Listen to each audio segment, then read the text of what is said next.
Recently, G20 summit fruitful हुआ है, PM Modi has announced. Hello everyone, welcome to my channel Easy Learning. आज हम लोग G20 समिट जो कि रोम इटली में 30 एंड 31 अक्टूबर को कंप्लीट हुआ है उसके बारे में डिस्कस करेंगे, जिसको रोम डिक्लेरेशन भी बोला जाता है. क्यों ये इंडिया के लिए एक सक्सेसफुल समिट रहा है इसके बारे में भी डिस्कस करेंगे. देन लेटर G20 का हिस्ट्री भी डिस्कस करेंगे. Now let's get started. The outcome of the G20 summit is very successful.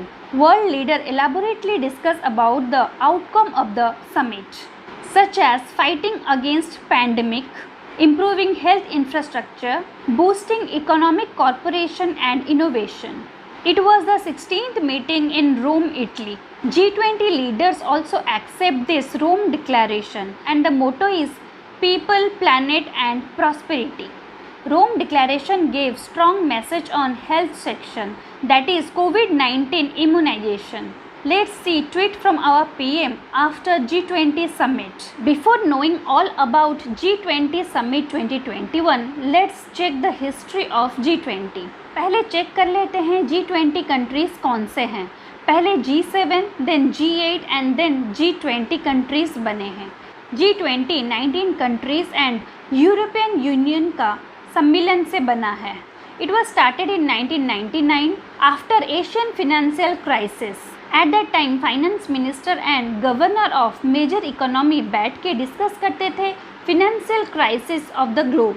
But 2008 में ये ग्रो करके लीडर समिट में कन्वर्ट हो गया, जहां प्राइम मिनिस्टर एंड प्रेसिडेंट का 2 दिन का गेट टुगेदर होता है and tried to solve world economic problem, financial stability, climate change issue and sustainable development.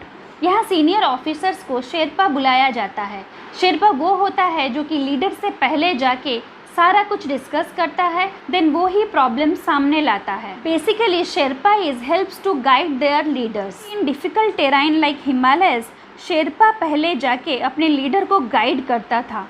अगर कोई पूछे G20 का हेडक्वार्टर कहाँ है, actually there is no headquarter of G20 and it's not a permanent institute and there is no staff. It rotates annually. Like this year next 2 साल का summit कहाँ होगा ये डिसाइड हो चुका है. Like G20 का 15th समिट सऊदी में हुआ था, जो कि वीडियो कॉन्फ्रेंस के ज़रिए हुआ था ड्यू टू COVID-19. देन इस साल 16th समिट है एंड जो कि इटली रोम में हुआ है. Then 17th and 18th summit भी डिसाइड हो गया है, जो कि 2022 को इंडोनेशिया बाली में होगा एंड 18th समिट जो कि 2023 में होगा, then that is in India. G20 countries actually cover करते हैं वर्ल्ड इकोनॉमी का मेजर पोर्शन, वर्ल्ड पॉपुलेशन का 65%, वर्ल्ड ट्रेड का 79%, वर्ल्ड इकोनॉमी का 84%, वर्ल्ड कार्बन एमिशन का 79%. So G20 countries are major countries. G20 countries के बारे में कुछ हिस्ट्री जानने के बाद चलो डिस्कस करते हैं 2021 में हुआ G20 समिट के बारे में. इस बार G20 समिट में इंडिया के शेरपा थे union minister Piyush Goyal.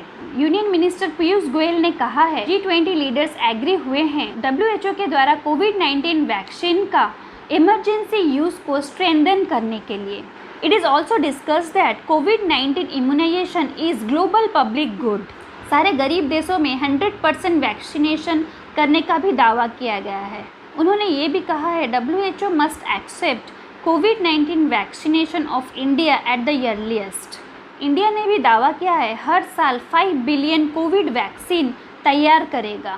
Then the next highlighted point is sustainable responsible production and consumption. मतलब ग्लोबल टेम्परेचर अभी जिस रेट से इंक्रीज़ हो रहा है, सारे देशों ने ये डिसाइड किया है सिर्फ 1.5 डिग्री सेंटीग्रेड ही राइज करेंगे एंड सारे देश मिलकर sustainable development and lifestyle create करेंगे, because global warming is the top of the agenda and carbon dioxide emission would need to reach net zero around 2050. Net zero का मतलब ये है जितना आपका देश कार्बन डाइऑक्साइड एमिट करेगा उतना ही कंजप्शन करने के लिए प्लांट्स भी क्रिएट करने पड़ेंगे.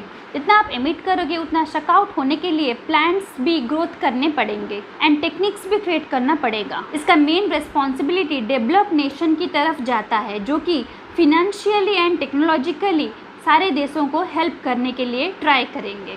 यहाँ पे और एक बात उठा था जो कि कोल प्रोडक्शन को बंद करने के लिए, जो कि कार्बन डाइऑक्साइड एमिशन ज़्यादा करता है। लेकिन यहाँ इंडिया का कहना था कार्बन डाइऑक्साइड एमिशन कम किया जा सकता है, लेकिन पावर प्रोडक्शन एंड कंजप्शन के लिए कोल यहाँ पे ज़्यादा नेसेसरी है, क्योंकि इंडिया के पास इसका कोई अल्टीमेट सब्स्टिट्यूट भी नहीं है। इंडिया यहाँ पे अपना बात रखते हुए ये भी बोला है अगर एनएसजी में मेंबरशिप मिल जाता है तो न्यूक्लियर पावर प्रोडक्शन इंडिया कर सकता है। अगर न्यूक्लियर एनर्जी ज़्यादा प्रोडक्शन होगा देन कोल प्रोडक्शन इंडिया बंद कर सकता है। सो इसके लिए एनएसजी में मेंबरशिप बहुत नेसेसरी है, जबकि चाइना यहाँ पे अपोज कर रहा है इंडिया को।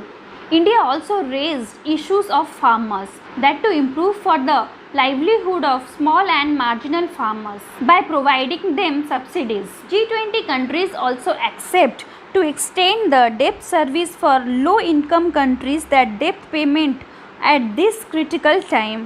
Also discuss gender-based violence and increasing women participation in the workforce. After all discussions and one-to-one meetings, they all looking forward 2022 and 2023 G20 summit and सारे देशों ने यहाँ पे वाइंड अप करते हुए अहेड कर चुके हैं COP26 क्लाइमेट कॉन्फ्रेंस जो कि ग्लासगो में हो रहा है। Now this is all about this video. If you like this video, do like, share and subscribe my channel and thank you for watching.